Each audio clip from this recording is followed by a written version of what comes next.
So the liquefy tool is probably what you most associate with photo manipulation. Whenever you see a magazine and people complain that they made the models too skinny, they're probably using this liquefy tool. So we're going to try to find ways to use it and not do it so dramatic where people look she looks unrealistic and we're changing her face. We're just going to take in her nose just a little bit. She's already a really beautiful girl, but we're just going to do some tweaks to just kind of show you the power of this tool and what you can kind of do with it. So I'm going to go ahead and select my main base layer, which is this photo here. And I have some separate layers here. You know, we did kind of some smoothing. I'm going to go ahead and merge all the layers. So when we use the liquefy tool, it's going to do it on one layer instead of not doing it on these other layers. So I'm going to right click and I'm merging the layers. So now they're all going to be one unit now.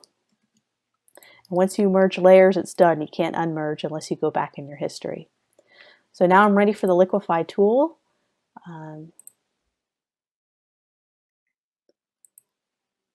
we're going to go ahead and select our layer, go to filter, and liquefy is going to be down here in your filter panel. So go ahead and click on liquefy, and it's going to bring it to a new menu option here. It's going to give you a new screen.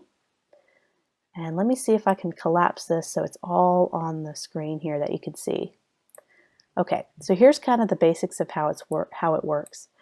This is called the forward warp tool. And you can change the size of your brush. You can make it a really big brush or make it a little brush. So the bigger the brush, the more of the area it's going to affect.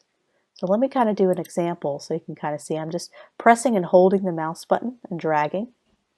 So that looks a little weird, but watch what I can do with the nose. I can actually click and go to the right, click, go to the left, and I'm slowly changing her nose. You can actually make it skinnier. You could do this to make arms skinnier, legs skinnier. You could do certain components bigger. We could change where the eye shifts around. You can actually use this to make neck skinnier. You got to be very careful with this. You don't want to do it too much. So I kind of changed her nose a little bit just by sucking it in. And there's some other tools you can mess with here. There's like a spin tool. You can actually warp it that way. There's a pucker and bloat tool, so this is going to be pucker. Let's do this a little bit bigger. So pucker, click and hold. You can actually make lips bigger and more full. This is going to be, there's pucker and then bloat. I think that was bloat where it made it a little bit bigger. So if I want to make her lips skinnier. So I'm actually going to cancel because I was just doing some examples. So let's try that again. Let's go back to filter and liquefy. So now we're back to where we were. And let me zoom in just a little bit. Well, actually, I don't want to zoom in because I'm going to be changing some things. So there's a really neat kind of automatic setting. If you go down here to Face Tool, and you may not see this in your version of Photoshop. If you have Adobe Photoshop Cloud, then you will have it because your Photoshop you have free updates. So you should have this if you have the Creative Cloud. So this is an amazing tool. It's automatically going to sense where eyes are, where the nose, the lips, and the outside of the face is going to be. And in some cases, it can even do the hair. So you can go around here and adjust them manually. If you ever played an online game where you had to create your character, you'll be right at home here. You can change your mouth width, height doing that, or you can do it manually. By going here in the nose and pulling down, you can make the nose a little longer. You can make it skinnier. Do the eyes and make them squint down a little bit more. And this is where you have to be careful because you're going to change. You could change this person too much, so I can make her a lot skinnier, right? Can make it a little bit bigger, can make it a little skinnier. All right, so I don't like that too much, so I'm going to do some manual updates here on the right. So I go nose, nose width, I want to make it skinnier. Perfect. So I just did some subtle things. Let's see what we could do with the hair here, if it gives us any face shape. So forehead, let's increase the forehead or decrease it. Bring up her chin, bring it down, make her face longer. Jawline. So there we go. I'm just going to go ahead and click OK.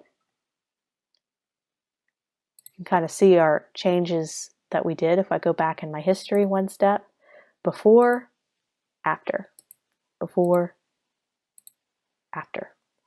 Let's just zoom in a little bit more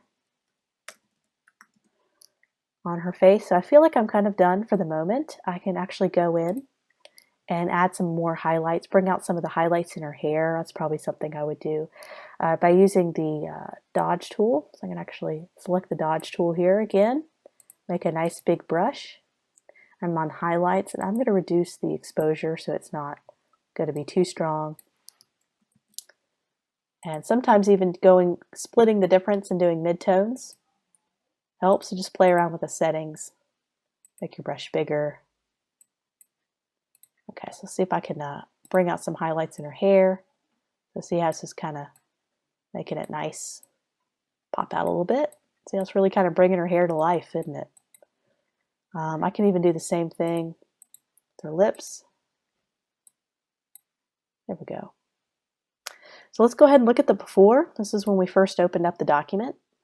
This is how it was. Let's go ahead and see kind of some of the stuff we did. We spent, what, about 7 or 8 minutes kind of doing some adjustments.